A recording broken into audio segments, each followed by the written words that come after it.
ይህ ታላቁ ሁለተኛው የነሲሃ ኮንፈረንስ መሪ ቃል የሆነው በእዝነት ጥላ ስር የሚለው ፕሮግራማችን በአሁኑ ሰዓት ያጣነው የሆነውን እሴት አንዱ በሌላኛው ላይ የሚጨክንበት አንደኛው የሌላኛውን ደም የሚያፈስበት ሰዎች ህፃናት ላይ እንኳን ሳይቀር ቀኑ ያለፈበትን ምግብ ኤክስፓየር ዴቱን ቀይረው ገንዘብ ለማግኘት ጨካኝ በሆኑበት ዘመን ዛሬ ስለ እዝነት እናወራለን። እዝነት የአርራህማን መገለጫ አርራህማን الرحيم የነብዩ ሰለላሁ ዐለይሂ ወሰለም ስብዕና ወማ አርሰልናከ ኢላ ረሕመተን ሊልዓለሚን ከምን ጊዜውም በላይ እዝነት ያስፈልገናል። ዛሬ ይህንን ዝግጅት የሚያቀርቡልን ሼኻችን ሼኽ ኢልያስ አህመድ ይሆናሉ። ሼኻችን እንደ ሂጅራ አቆጣጠር በ1428 ዓመተ ሂጅራ ከታዋቂው የመዲና ዩኒቨርሲቲ በሸሪዓ ፋካልቲ የተመረቁ ናቸው። በሀገራችን ለበርካታ ዓመታት በማስተማር ፈትዋ በመስጠት ይታወቃሉ።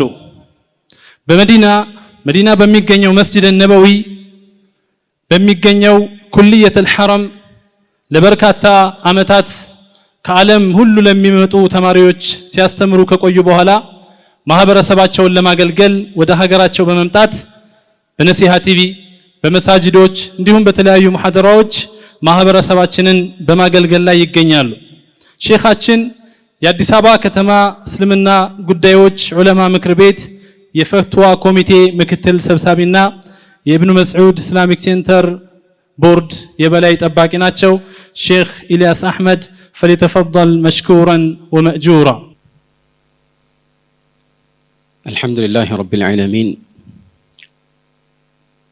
الرحمن الرحيم مالك يوم الدين إله الأولين والآخرين وقيوم السماوات والأرضين وأشهد أن لا إله إلا الله وحده لا شريك له الملك الحق المبين وأشهد أن محمدًا عبده ورسوله أرسله الله رحمة للعالمين.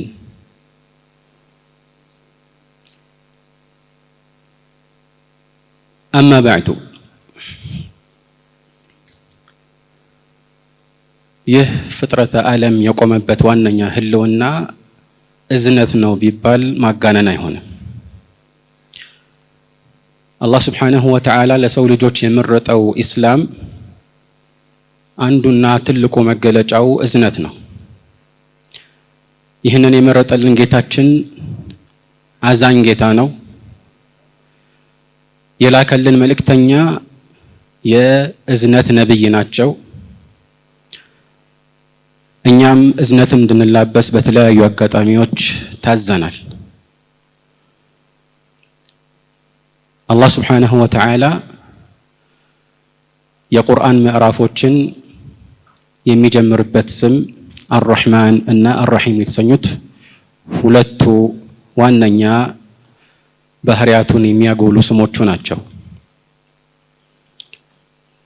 አርራህማን እጅግ በጣም አዛኝ፣ አርራሂም እጅግ በጣም ሩህሩህ። በሁለቱ መካከል ያለውን ልዩነት አስመልክቶ የተለያዩ አመለካከቶች ከኢስላም ሊቃውንት በኩል ተንጸባርቀዋል። የተወሰኑ የኢስላም ሊቃውንት አርራህማን ذو رحمة واسعة أو شاملة للخلق أجمعين ይላሉ። ሁሉንም ፍጥረታት የሚያካትት እዝነት ባለቤት ማለት ነው። አርራሂም ግን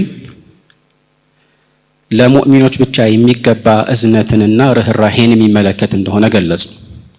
አንዳንዶች ደግሞ ይህ ረህማ ለፍጡራን በአጠቃላይ በዱንያ ላይ የሚደርስበትን ሁኔታ የሚያጎላው ስሙ አርራህማን የሚለው ሲሆን በአኺራ ላይ ደግሞ ለሙእሚኖች የሚሰጠው ረህማ የሚገለጽበት ስሙ አርራሂም ነው ይላሉ። ምናልባት ከዚህ በተሻለ መልኩ እውነታውን የሚያጎላው ግን አርራህማን የሚለው የአላህን ማንነት በቀጥታ የሚመለከትና የሱን መገለጫ የሚያጎላ ስያሜ ነው። ስለዚህ አላህ ጌታችን የሚገለጽበት ዋነኛ ባህሪው መሆኑን ነው በዚህ ላይ የሚያጎላው። አርረሂም ሲል ግን ይህ የሱ መገለጫ መሆኑ ብቻ ሳይሆን እዝነቱን ለፍጡራን የሚያደርስ መሆኑን የሚገልጽ ነው።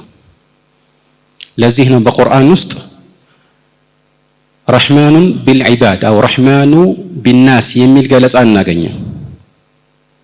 በፍጡራን ላይ ረሕማን ነው የሚል ገለጻ እናገኘም። ነገር ግን በተቃራኒው ወካነ ቢልሙእሚኒነ ረሒማ ኢነላሃ ቢናስ ለረኡፍ ረሒም ኢነሁ ቢሂም ረኡፍ ረሒም የመሳሰሉትን ገለጻዎች እናገኛለን። ይህንን ስንመለከት አንድ ጥበብን እንገነዘባለን። እሱም አላህ አዛኝ መሆኑ አንድ ትልቅ መልካም መገለጫና የምልአት ባህሪ ከመሆኑ ጋር ይህንን እዝነቱን ደግሞ ለሌሎች ማድረስ የሚችል መሆኑ ደግሞ ሌላ ምልአትን ያንጸባርቃል። ከፍጡራን መካከል እጅግ አዛኝ ሆነው የሚራሩ ሆነው ነገር ግን ለሚራሩለት አካል ምንም መፈየድ የማይችሉ ይኖራሉ። አላህ ግን ቻይ ነው። ስለዚህ አርረሂም የሚለው ቃል ዩሲሉ ረሕመተሁ ኢላ መን የሻኡ ሚን ኸልቂህ ከፍጡራኑ መካከል ለሻው ሁሉ ማድረስ የሚችለው ረሕማ ወይም እዝነትን የሚያጎላ ነው ማለት ነው። ከዚህ አንጻር አርረሕማን ከሚለው ስም የበለጠ ቁርአን ውስጥ አርረሂም የሚለው ምናልባት እጥፍ ያህል በዝቶ ተጠቅሷል። የአላህ እዝነት እና ርህራሄ መልካም መገለጫ ነው፣ ምልአት ነው እንጂ ጉድለትን አያንጸባርቅም። ከዚህ አንጻር በዐቂዳ ላይ የገደፈ ምልከታ ያላቸው አንዳንድ ሰዎች እንደሚያስቡት ይህ መገለጫ የአላህን ማንነት በቀጥታ መልእክቱ ማጉላት የሚችል እንዳልሆነ ያስባሉ። በሌላ አነጋገር ይህ እዝነትና ርህራሄ ለአላህ እንደማይገባ ስለሚያስቡ የተለየ ትርጓሜ ይሰጡታል። ለሰዎች ውለታ ለመዋል መፈለጉ ወይም አላህ ለሰዎች የሚሰጠው ጸጋ ነው ማለት ነው ይላሉ። ይህ ስህተት ነው። ምክንያቱም እዝነትና ርህራሄ እንደ ድክመት የሚታየው ይህንን ርህራሄ አንድ ሰው መቆጣጠር በማይችልበት መልኩ ማድረግ የሚገባውን ቁርጠኛ እርምጃ ወይም መውሰድ የሚገባውን ቁርጠኛ እርምጃ ከመውሰድ የሚያግደው ቢሆን ነበር። ለምሳሌ አንዳንድ ፍጡራን ከማዘናቸው የተነሳ ቆፍጠን ማለት በሚገባቸው ቦታ ላይ ቆፍጠን አይሉ። አላህ ግን ረሕማ ወይም እዝነት የሱ ባህሪ እንደሆነ ሁሉ አንዳንድ ቦታዎች ላይ ደግሞ ዐዚዝም ነው፣ ዙ ኢንቲቃም ነው። የሚጠላቸውን ከሃዲያን ሊቀጣቸው ይችላል። በዱንያም በአኺራም የተለያዩ ቅጣቶችን በሰው ላይ ሊያመጣ ይችላል። ስለዚህ ከሁሉም አንጻር የአላህ ሱብሓነሁ ወተዓላ ረሕማ ምን እንደሆነ ማወቅ ተገቢ ነው። ይህን የሚያሳየው አንዳንድ ፍጡራን ዘንድ ይህ ተራ ርህራሄና ራሮት የአላህን ሕግ እንዳይፈጽሙ ካደረጋቸው አንደኛ ይህ ትክክለኛ የሆነ ረሕማ አይደለም። ነዓም ረእፋህ ተብሎ ሊጠቀስ ይችላል። ይህ ረእፋ ወይም ርህራሄም መልካም መገለጫ ነው። ነገር ግን ይህ መልካም መገለጫ የሚሆነው በገደብ ነው። ረሕማ ግን አለፍ ብለን እንደምናየው ሰዎችን ለአንድ አካል ባይወደው እንኳን የሚጠቅመውን ነገር እንዲያደርግ የሚገፋፉበት እዝነት ነው። ስለዚህ ራሱን የቻለ እውነተኛ መገለጫ አለው። ለዚህ ነው ዝሙት የፈጸሙ ሰዎች በእነሱ ላይ የሚፈጸምባቸውን ቅጣት አስመልክቶ አላህ ሱብሓነሁ ወተዓላ የተናገረን ነገር አለ።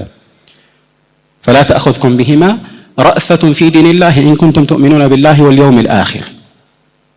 ይህንን ቅጣት ስትፈጽሙባቸው በአላህ ዲን ላይ ርህራሄ እንዳይዛችሁ አለ። ልብ በሉ፣ ረሕማ አይደለም ያለው፣ ስለ ረእፋ ነው ያለው።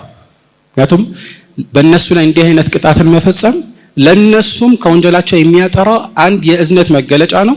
ለሌላውም ሰው ይህን መቀጣጫ አድርጎ ከእንዲህ አይነት ጥፋት ራሱን እንዲያቀብ የሚያደርግ ሌላ የእዝነት መገለጫ ነው።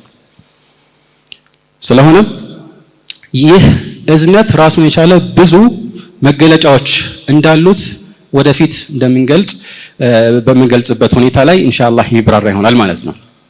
የአላህ እዝነት እጅግ ሰፊ ነው። ቃለ ተዓላ ወረሕመቲ ወሲዐት ኩለ ሸይ የመላኢካዎችን ንግግር ሲገልጽልን ረበና ወሲዐተ ረሕመተን ወዕልማ ይላሉ። የአላህ እዝነት ከሁሉ ነገር የሰፋ ነው ወይም ደግሞ ለሁሉም ነገር የሚበቃ ነው ማለት ነው። ረሕመቲ ወሲዐት ኩለ ሸይ ረበና ወሲዐተ ኩለ ሸይ ረሕመተን ወዕልማ ይላሉ መላኢካዎች። ስለዚህ ለሁሉ ነገር የሚበቃ ሰፊ እዝነት ነው ያለው እና ይህንን ግን ለሁሉም አያድለው። በተለይ ደግሞ ሙሉ በሆነ መልኩ በዱንያ ላይ ሰዎች የተስተካከለ ህይወት እንዲመሩ የሚያደርጋቸውን እዝነት ለግሷቸዋል። ነገር ግን ሙሉ በሆነ መልኩ ይህ የአላህ እዝነት የሚገባቸው አማኞች ናቸው። ወረሕመቲ ወሲዐት ኩለ ሸይእን ፈሰአክቱቡሃ ሊለዚነ የተቁነ ወዩእቱነ ዘካተ ወለዚነ ሁም ቢአያቲና ዩእሚኑን። ይህችን እዝነት ለማን ነው መጽፋት፣ ለማን ነው ማደላት ይላል አላህ ሱብሓነሁ ወተዓላ። ለነዚህ አላህን ለሚፈሩ ሰዎች፣ ዘካን ለሚሰጡ፣ በእኛ አንቀጾችም ለሚያምኑ ይላል። ስለዚህ አንድን ነገር ለማግኘት ልፋት ያስፈልገዋል። ተገቢ ላልሆነ አካል አንድን ነገር መስጠት ከጥበብ ጋር የሚጋጭ ነውና ማለት ነው። አልቡኻሪና ሙስሊም በዘገቡት የአቡ ሁረይራ ሐዲስ ላይ መልእክተኛችን ዓለይሂ ሰላቱ ወሰላም ምን ይላሉ?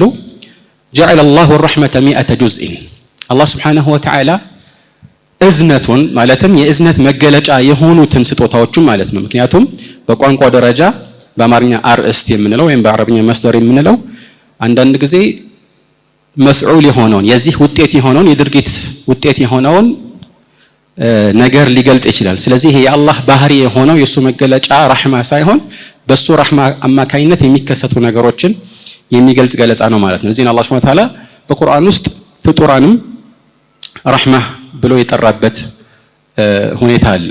ዝናብን ለምሳሌ وهو الذي ينزل الغيث من بعد ما قنطوا وينشر رحمته እንደሚለው وهو الذي يرسل الرياح بشرا بين يدي رحمته። ስለዚህ ይህ አላህ ለሰዎች የሚያድለው ረሕማ ነው እና አላህ ይህንን 100 ክፍል አድርጎታል አሉ መልእክተኛ ዓለይሂ ሰላቱ ወሰላም። فأمسك عنده 99 እርሱ ዘንድ 99 ክፍሉን አስቀርቶታል ይዞታል። طيب ምን ያህል ነው ለኛ የሰጠን? وأنزل في الأرض جزءا واحدا በምድር ላይ ደግሞ አንድን ክፍል ብቻ አወረደላቸው። ስለዚህ ከ100 ክፍሉ አንዱን ብቻ ነው በምድር ላይ ለሰዎችና ለሌሎች ፍጡራንም ያወረደላቸው። فمن ذلك الجزء يتراحم الخلائق በዚህኛው በአንደኛው ክፍል ብቻ ነው እስከዛሬ የምናየው ፍጡር ሁሉ የሚጣቀመው እና እርስ በእርሱ የሚተዛዘነው። ይሄ የዛሬውን ፍጡራን ብቻ የሚመለከት እንዳልሆነ አስተውሉ። ፍጡራን ከተፈጠሩበት ጊዜ ጀምሮ በዱንያ ላይ ያሉት ሁሉ የሚጣቀሙትና እርስ በእርስ የሚተዛዘኑት አላህ በሰጣቸው ከ100 አንድ ክፍል ብቻ ነው ማለት ነው። እንግዲህ አላህ እዝነት ምን ያህል የሰፋ እንደሆነ ከዚህ ማስተዋል እንችላለን። ሌላው ቀርቶ ምን ይላሉ መልእክተኛው ዓለይሂ ሰላቱ ወሰላም? حتى ترفع الدابة حافرها عن ولدها ወይም حتى ترفع الدابة إذا جعلنا العطف عطف جملة አንድ እንስሳ ለምሳሌ እግሯን እያነሳች ልጇን እንዳትረግጥ የምትጠነቀቅበት እዝነት ራሱ እዚህ ውስጥ ይካተታል አሉ መልእክተኛ ዓለይሂ ሰላቱ ወሰላም። ሌላም ዘገባ ላይ في لفظ مسلم إن لله 100 رحمة أنزل منها رحمة واحدة بين الجن والإنس والبهائم والهوام በአጋንንት በሰዎች እንደዚሁም ደግሞ በእንስሳዎች ወይም የሚሳቡና ሌሎች እንደ ነፍሳት ያሉ ህይወት ያላቸው ፍጡራን ሁሉ የሚተዛዘኑበትን አንድ ክፍል ብቻ ነው ያወረደላቸው። فبها يتعاطفون በዚህኛው በአንደኛው ክፍል ብቻ ነው እነሱ አንዱ ለሌላው የሚራራውና የሚያዝነው ይላሉ። وبها تعطف الوحش عن ولدها أو على ولدها እና 99 ክፍሉን ግን ለቂያማ ቀን ለሚገባቸው አላህ ሊያድላቸው እርሱ ዘንድ አስቀርቷል ይላሉ። ስለዚህ የአላህ Subhanahu Wa Ta'ala እዝነት እጅግ በጣም የሰፋ ከሆነ ይህንን እዝነት ለማግኘት የሚያስፈልገውን ቅድመ ሁኔታ ማሟላት የኛ ፈንታ ይሆናል እንጂ የአላህ እዝነት ሰፊ ስለሆነ እኛ መሸንገል አለብን ማለት አይደለም። ትርጉሙ ይሄ አይደለም። የተፈለገው መልእክትም ይሄ አይደለም ማለት ነው። የአላህን እዝነት ሰፊነት ከሚያሳዩ ነገሮች መካከል መልእክተኛው ዓለይሂ ሰላቱ ወሰላም በምሳሌያዊ ገለጻ ያስረዱበት አንድ ሐዲስ ነው።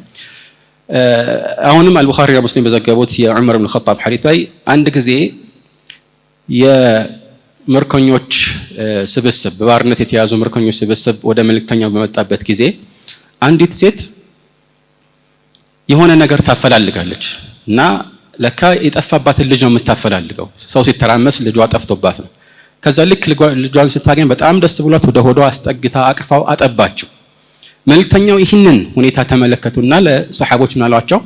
አተረውነ هذه المرأة طارحة ولدها في النار ይህች ሴት አሁን ልጇን እሳት ውስጥ የምትጥል ይመስላችኋል ወይ አሉ።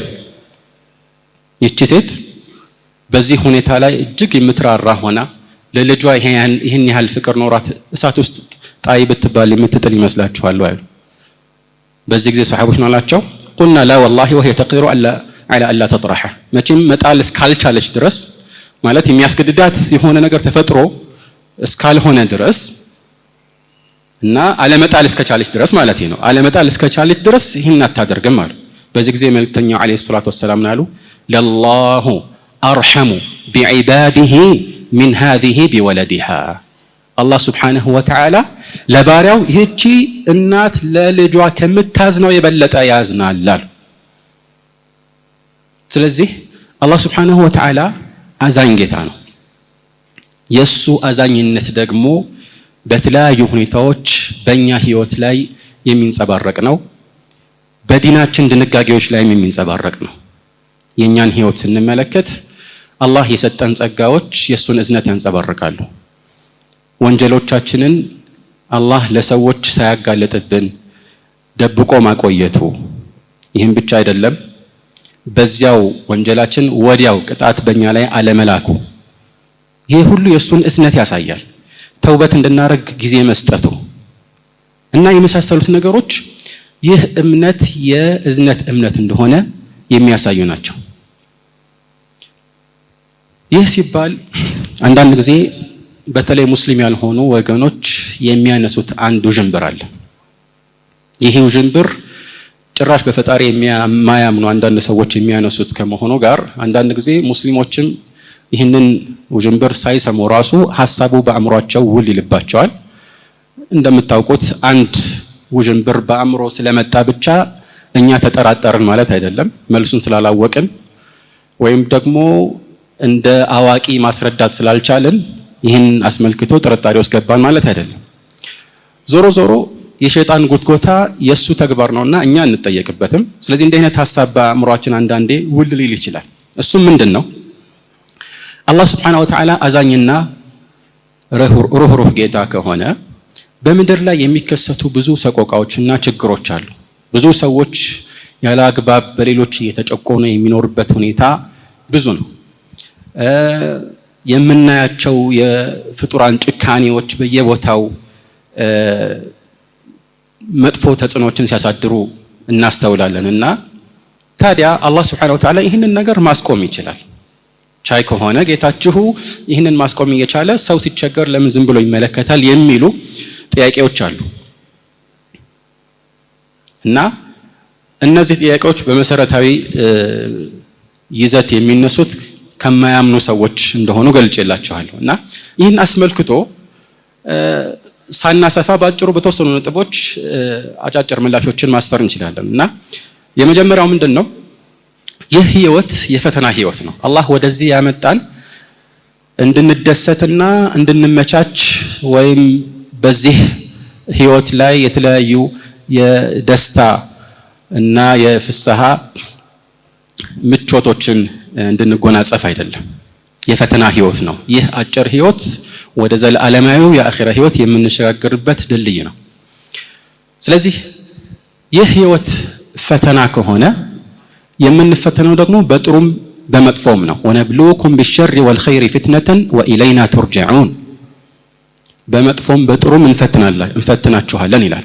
ብዙዎች ፈተና የሚመስላቸው ችግርና ሰቆቃ ብቻ ነው። ምቾትም ማግኘትም አዎን ፈተና ነው፣ ማጣት ብቻ አይደለም። ስለዚህ ይህ ፈተና ከሆነ ፈተናነቱ ደግሞ የሚረጋገጠው በትክክል ጥሩና መጥፎ ሲኖር ነው። ለዚህ ነው አላህ Subhanahu Wa Ta'ala አንደኛ ጥሩን ከመጥፎ እንድንለይ ነው የፈተነንና ወደዚህ ምድር ያመጣን። ወሀደይናሁ ነጅደይን ጥሩን ከመጥፎ አላህ እንድናውቅ አድርጎናል፣ ለይተን እንድናውቅ አድርጎናል።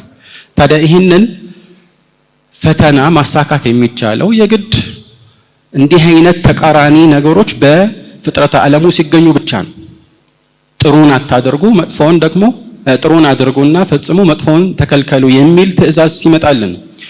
ስለዚህ አንዳንድ ሰዎች እንደሚያስቡት ምናባዊ የሆነ ጥሩ ነገር ብቻ ያለበት የተድላ ህይወት የፈተና ህይወት ሊሆን አይችልም። ያ የጀነት ህይወት ነው።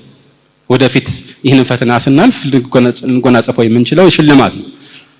ስለዚህ ከዚህ አንፃር ልናስበው ይገባል ማለት ነው።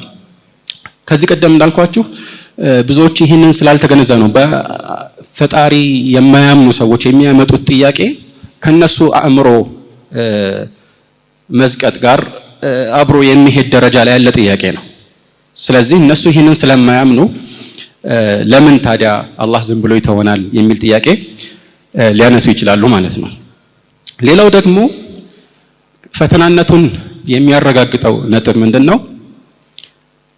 ጥሩና መጥፎ ባይኖሩ ኖሮ ሰዎች የጥሩን ነገር ጥሩነት ራሱ ማወቅ አይችሉም ነበር። ችግር ባይኖር ምቾት ያለው ዋጋ አይታወቅም ነበር። በሽታ ባይኖር የጤና ጸጋ ደረጃና ክብደት አይታወቅም ነበር። ማጣት ባይኖር የሀብት ጸጋ ብዙዎች ዘንድ ቦታ አይኖረውም ነበር። እና ሁሉ ነገር በተመቻቸበት ምናባዊ ህይወት ላይ ጥሩ ነገርን በጥሩነቱ ማወቅ የማይቻልበት ህይወት ይሆን ነበር ማለት ነው። ሌላው ደግሞ ልናውቀው የሚገባው መንደርደሪያ ጥርት ያለ ሸር ወይም መጥፎ ነገር ብቻ ያለበት ነገር የለም፣ ወይም ደግሞ እንዲህ አይነት ኑሮ የለም። ማንኛውም መጥፎ የምንለው ነገር ወይ እሱ ራሱ በሌላ ጎን ጥሩን ነገር ያከለ ነው፣ ወይ ደግሞ በስተጀርባ ሌላ ጥሩን ነገር ይዞ የሚመጣ መሸጋገሪያ ነው። ስለዚህ ይህንን ማወቅ ያስፈልገናል። ንስቢ የሆነ ሸር አለ። ከሌላ ነገር አንፃር ሸር እንለዋለን፣ ግን ሌላ በጎኑ ካቀፈውና ካጣመረው መገለጫ አንፃር ወይ ደግሞ ከሚያሳድረው ተጽዕኖ አንፃር ወይ ወደፊት ከሚያመጣው ጥበብ አንፃር አላህ ይህንን ነገር አብሮ አስቀምጦታል ማለት ነው። ለምሳሌ ሸር ነገርን ብናስብ ሐታ ኢብሊስን ብናስብ ኢብሊስ ባይኖር ኖሮ ሰዎች ኢማናቸው ጠንካራ እንዲሆን ፈተና አይጋረጥባቸውም ነበር። የኢብሊስ ጉትጎታ ወይም የሸይጣን ጉትጎታ ባይኖር ኖሮ ኢማናቸው ተጣርቶ ከፍ ያለ ደረጃ ላይ ላይደርስ ይችላል።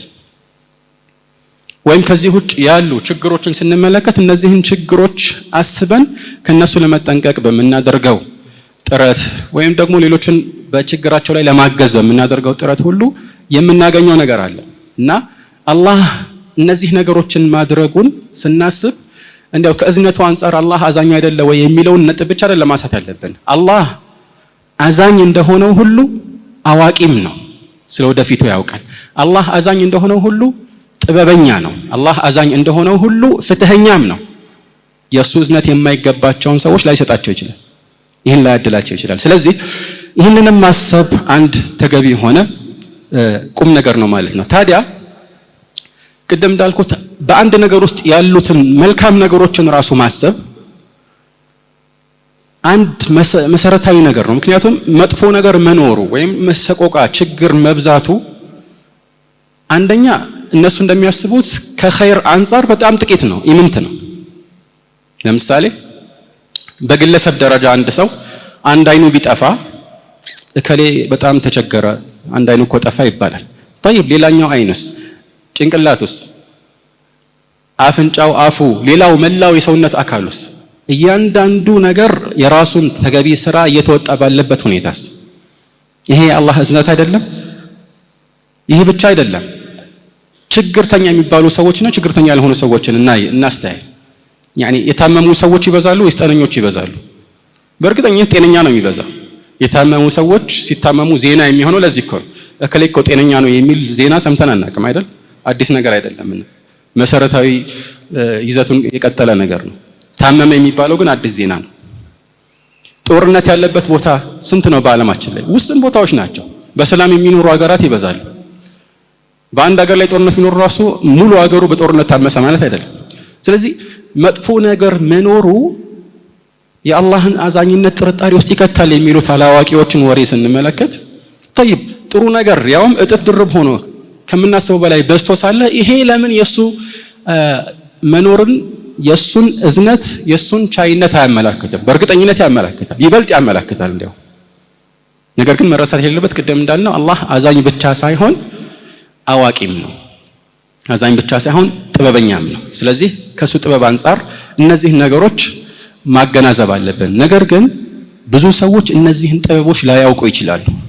ፈተና የሆነውም ቅድም እንደተባባልነው በዚህ ምክንያት ነው። ማዕነሁ እነዚህ ጥበቦችን ማገናዘብ ቀላል ነው፣ ይሄን ያህል የሚከብድ አይደለም። ግን እኛ የማናውቃቸው ደግሞ አላህ የሚያውቃቸው ሚስጥሮችና ጥበቦች አሉ። እነዚህን ሚስጥሮች አላህ ቢገልጽልን ኖሮ ይሄ ምድር የፈተና ዓለም ይሆን ነበር? አይሆንም ነበር። ፈተና የሆነው ለዚህ ነው። ልብ በሉ እስቲ ይህንን የቁርአን አንቀጽ ፊ ሱረት አሊ ዒምራን አላህ ምን ይላል? ማ ካነ አላሁ ሊየዘረ አልሙእሚኒነ ዐላ ማ አንቱም ዐለይሂ ሐታ የሚዘ አልኸቢሰ ሚነ አጠይብ። ከዛ በኋላ ምን አለ? ወማ ካነ አላሁ ሊዩጥሊዐኩም ዐላ አልገይብ ይላል። አላህ አማኞችን አሁን ባላችሁበት ሁኔታ ላይ ጥሩን ከመጥፎ ወይም ደግሞ ንጹሑን ከቆሻሻው ሳይለይ አይተወውም አለ። ስለዚህ ፈተና ነው ማለት ነው። ሰዎች በተግባር የሚጣሩበት ወንፊት ነው። ግን ውጤቱስ ምንድነው? ወይም ከበስተኋላው ጥበብ ምንድነው?